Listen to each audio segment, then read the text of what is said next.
This is Mrs. Vance, and today's lesson is about the cell cycle. Now, as cells grow, they go through a series of events in their life. And there are and eventually they reach the point where they need to divide. There are a number of reasons that cells might divide. For one thing, if you're a single-celled organism, like a bacterium or an amoeba, the only way you have to reproduce is to undergo cell division. So one-celled organism will divide to make two, and those two will each divide to make four, and so forth. That's the way their population numbers increase. Another reason cells might need to divide is for growth. If you're a multicellular organism like we are, you have to increase the number of cells in order to grow in size.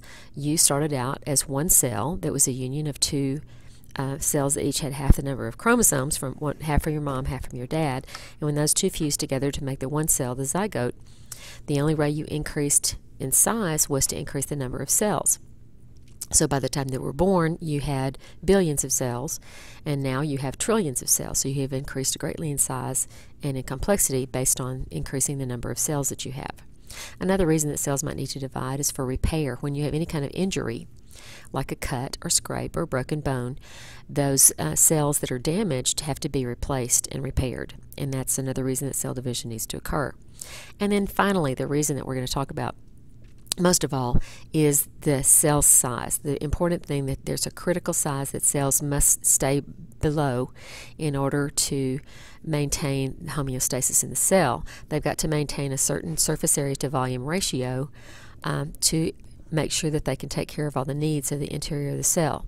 Another problem can be DNA overload. If you have too big of a cell, the DNA that's in the cell can't keep up with the needs of the cell, and so the cell needs to divide to keep smaller. So what does that have to do with cell size have to do with cells dividing? Well, as cells increase in size, their volume increases faster than their surface area, or I should say their volume increases at a faster rate than the surface area. The needs of the cell for nutrients and oxygen and the production of waste is related to the volume, the size that's inside the cell contents. But the cell's ability to handle those needs, whether it's bringing in nutrients and oxygen or taking out waste, depends on the cell membrane, because all materials enter and leave the cell through the cell membrane. So the big question is, can enough oxygen and food get in and enough waste get out? Another problem with cell size is there enough DNA to support cell activities? Once the cell gets too big, past a certain size, the things that need to be done in the cell that are directed by the DNA, whether it's making proteins or doing whatever needs to be done, if the cell's too big, the needs for instructions from the DNA will outpace the amount of DNA that's present there. That's called DNA overload, and that can be a serious problem for a cell. If it can't take care of all the needs of the cell, then it needs to divide and be smaller. So what we're going to do is calculate the surface area and volume of 3 different cells to see how the rates change, and figure out the surface area to volume ratio to see why this is so important for cells. So here you have 3 different cells. Now we're using centimeters as just a convenient number because it's much more easier to work with centimeters than it is with micrometers. So let's say we have 3 cells. One is 1 centimeter on a side. They're cubical cells. The second one is 2 centimeters on a side, and the third one is 3 centimeters on a side. So calculate the surface area. You're going to multiply the length times the width and multiply that times 6 because you have 6 faces on the cube. So of the 1 centimeter cube, you have 6 square centimeters of surface area. Makes perfect sense. 1 times 1 for each side, and then you've got 6 sides. The volume is the length times the width times the height of the cell, and in this case it's 1 times 1 times 1, so the volume is 1 cubic centimeter, and the ratio of surface area to volume is 6 to 1. Now on the 2 centimeter cube, we have to calculate that also. Length times width is 4 times 6 is going to be 24 square centimeters, and the volume is going to be 2 times 2 times 2, which is 8 cubic centimeters. 24 to 8 reduces to 3 to 1. So already we've cut in half the surface area to volume ratio just by doubling the size of the cell. When we triple the size of the cell, or the length of a side, 3 times 3 times 6 is going to be 54 square centimeters for surface area. 3 times 3 times 3 is going to be 27 cubic centimeters of volume. And so the surface area to volume ratio in this case is 2 to 1. So you can see it doesn't take a real long time to get to the point where you've really decreased the surface area to volume ratio. When that happens, of course, that makes it difficult. It makes it, for one thing, it takes longer to get from the surface to the center of the cell.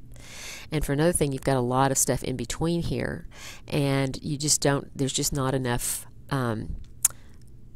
surface area to take care of the needs of the cell. It's kind of like when we go to the pep rally in the gym and we're all trying to get out at the same time. What if we only had one door that we were all trying to get out of at the same time? It would be very difficult for that to happen. We have to have some extra exits, and that's what happens with cells when they get too big. So the cell cycle is the life cycle of a cell, from the formation of the cell till it's ready to divide to the next size. When the cell is going about its normal everyday activities, we call that interphase. Inter means between, and interphase is the time between cell divisions.